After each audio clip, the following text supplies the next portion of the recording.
Bonjour à tous, bonjour à toutes. Il y a 2 mois, vous vous en souvenez peut-être, je faisais une lettre ouverte à Brigitte Macron en ce qui concernait la situation des autistes adultes diagnostiqués tardivement, qui manquaient de diagnostic et qui manquaient d'accompagnement. Je vous avoue que je ne me suis pas adressée directement à Monsieur Macron puisque Brigitte Macron était censée s'occuper du dossier. Je sais très bien, beaucoup de gens me l'ont dit, cette lettre ouverte avait très peu de chances d'aboutir. Mais je fais partie de ces personnes qui pensent que même s'il y a peu de chance, il faut la tenter parce que l'action est toujours mieux que de se plaindre. Donc il y a 2 mois, j'ai fait cette lettre et je vous assure que c'est vrai. L'autre jour, je vais chez mon médecin traitant. Comme d'habitude, beaucoup d'attentes. Comme d'habitude, je fais les 100 pas dans la salle où il y a un écran qui diffuse des publicités de santé, etc. Le son, il n'y a pas le son. Et là, je vois Paul Mirabel. Waouh, Paul Mirabel, j'adore cet humoriste. Et ensuite, je vois campagne du gouvernement français, l'autisme, et je me dis waouh, les Macron m'ont entendu. Ils ont embauché Paul Mirabel, grand humoriste, pour justement faire une campagne de sensibilisation à l'autisme. Mais bravo, mais oui, formidable, oui. Et après, je suis allée voir la vidéo. Papa? Ah, attends, Mickaël, je saute, je reviens. Bon, alors, petite analyse très succincte. Nous avons 2 personnes dans un café, apparemment des amis, Paul Mirabel et donc l'autiste. Paul Mirabel commence par lui poser des questions de culture générale auxquelles la personne autiste répond du tac au tac.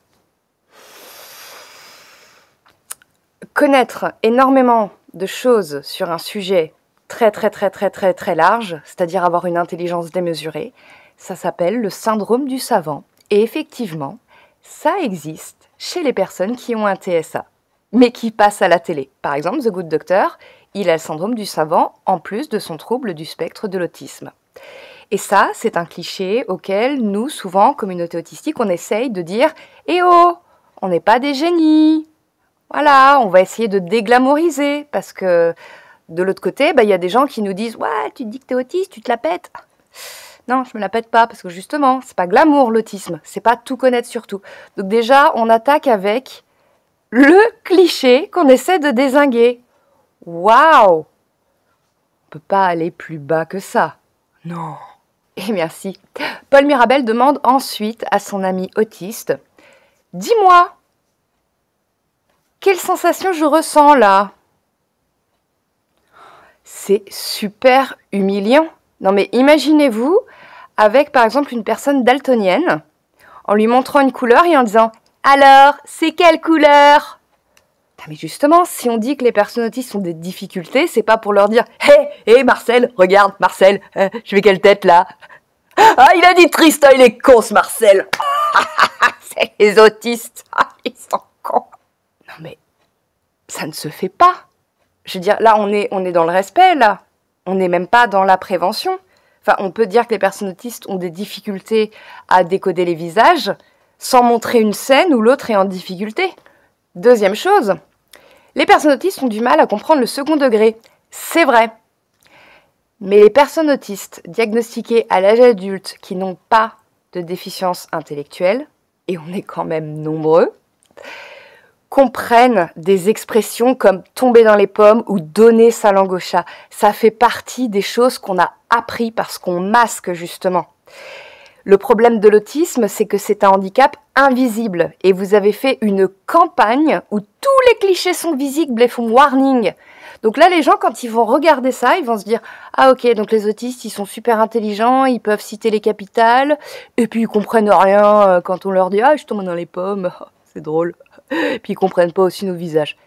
Mais non, non, il y a des capacités d'adaptation, justement, de masking. Enfin, c'est tellement cliché, mais c'est tellement cliché. Mais il vous aurait suffi, le gouvernement, de regarder un peu ce qui se passe sur YouTube. Alors, je parle pas forcément de moi, parce que moi je viens d'arriver, voilà. Mais ça fait des années qu'il y a des contenus français, anglo-saxons, de personnes qui communiquent et qui, je pense, parlent français, enfin, peuvent se faire comprendre. Et vous nous pondez cette merde. Ah, j'ai pas les mots. J'ai pas les mots, voilà. Paul Mirabel, je t'aime beaucoup, mais sache que là, tu savais peut-être pas, mais tu t'es embarqué dans un truc, bah, excuse-moi, mais consternant, quoi. Voilà. Et là, quelle tête je fais? Ouais, je suis déçue, ouais. Voilà où on en est en 2024. Donc, je compte sur vous pour... alors, allez voir la vidéo. Si vous n'êtes pas bien en ce moment, faut pas aller la voir parce que ça va juste vous donner envie de vous pendre. Mais je compte sur vous, du coup, pour essayer de dire dans les commentaires tous ces clichés. Essayer de dire bah, qui on est finalement. Juste des êtres humains absolument normaux, mais voilà, avec des particularités qui ne se voient pas. Renseignez-vous sur l'autisme, mon Dieu, n'écoutez pas le gouvernement.